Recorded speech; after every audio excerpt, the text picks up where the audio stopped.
तर माहीममध्ये आता ठाकरेंच्या शिंदेंच्या शिवसेनेकडनं सदा सरवणकरांचं नाव जाहीर झालंय आणि या अनुषंगाने अमित ठाकरेंविरोधात मग सदा सरवणकर निवडणूक लढणार का?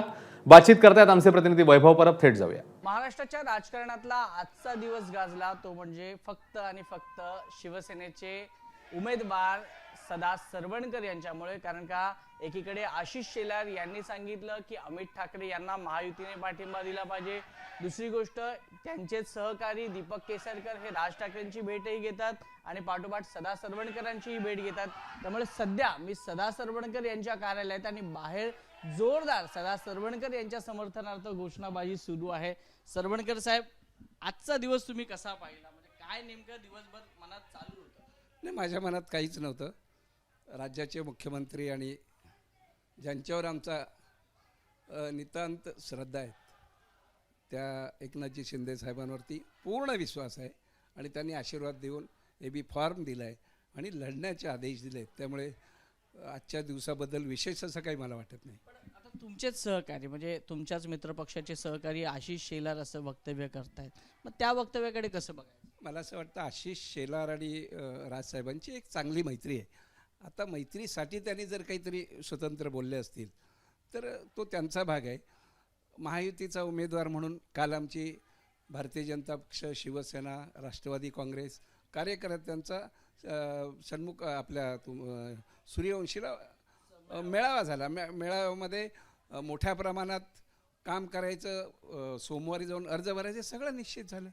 आता त्यांनी वैयक्तिकरित्या त्यांची मैत्री आहे ते आपलं मत व्यक्त करू शकतात. हे झालं मित्रपक्षाबद्दल, पण तुमच्या सहकाऱ्यांबद्दल काय? केसरकर साहेब.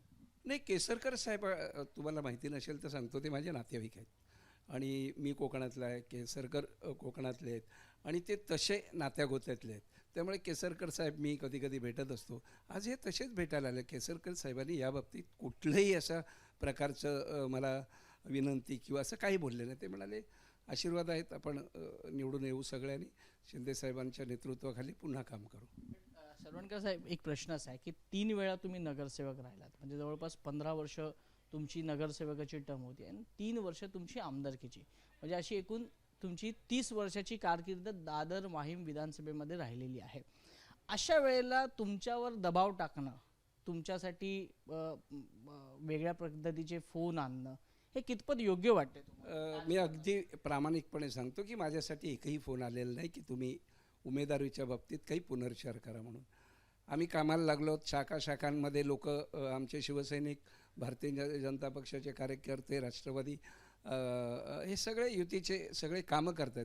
त्यामुळे हे जे काही मीडियाच्याद्वारे आम्ही ऐकतोय ते ऐकूनच आम्ही थक्क होतो. बाकी प्रत्यक्षात जर पाहिलं तर मला अशी कोणीही कधी विनंती केलेली नाही, कुठल्याही प्रकारचा माझ्यावरती दबाव नाही आणि त्यामुळे मी एक लढणारा शिवसैनिक आहे.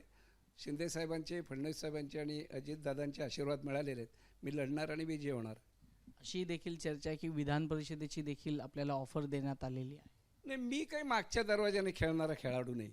मी वर्षानुवर्ष कबड्डी खेळत होतो. त्यानंतर 6 निवडणुका लढवल्या, त्या मातबर उमेदवारांच्या विरोधी लढवल्या आणि मी लढणारा कार्यकर्ता आहे. शिवसेना प्रमुखांच्या विचारांनी प्रेरित होऊन काम करणारा मी कार्यकर्ता आहे.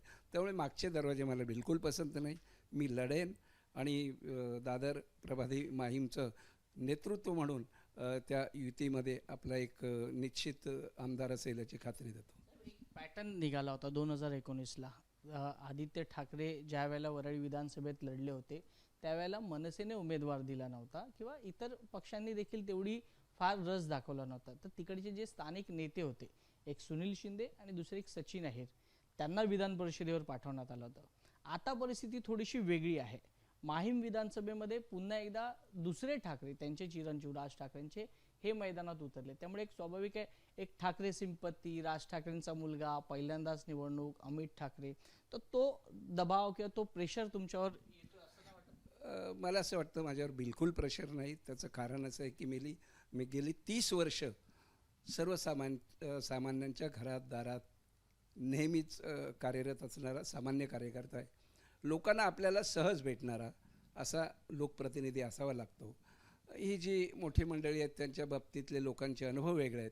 त्यामुळे एक सामान्यांमधला आपल्यातलाच एक माणूस म्हणून माझी निश्चित निवड करतील. मी 30 वर्ष केलेलं काम आणि वेगवेगळ्या योजनांचे द्वारे मिळालेला इथल्या रहिवाशांना जो फायदा आहे तो मला असं वाटतं निश्चित आपल्याला विजयी करण्यासाठी उपयोगी पडेल. म्हणूनच मी विचारलं की तुमची 30 वर्षाची कारकीर्द आणि त्याच्या आधी तुम्ही एक शिवसैनिक म्हणून काम केलेलं, बाळासाहेबांचे कट्टर शिवसैनिक म्हणून दादर माहीम विधानसभेमध्ये तुम्ही भगवा सेना भवनच्या बाजूले आपला जो झेंडा आहे तो डौलाने फडकत ठेवलाय. पण तू आता अशी वेळ आलेली आहे की राज ठाकरेंसाठी एक पाऊल मागे जायचं की आपण आपल्या पावलाने पुढे जायचं? नाही, आपल्याला आमच्या दृष्टीने दादर माहीम विधानसभा मतदार क्षेत्रामध्ये शिवसेना मोठी होण्याची गरज आहे.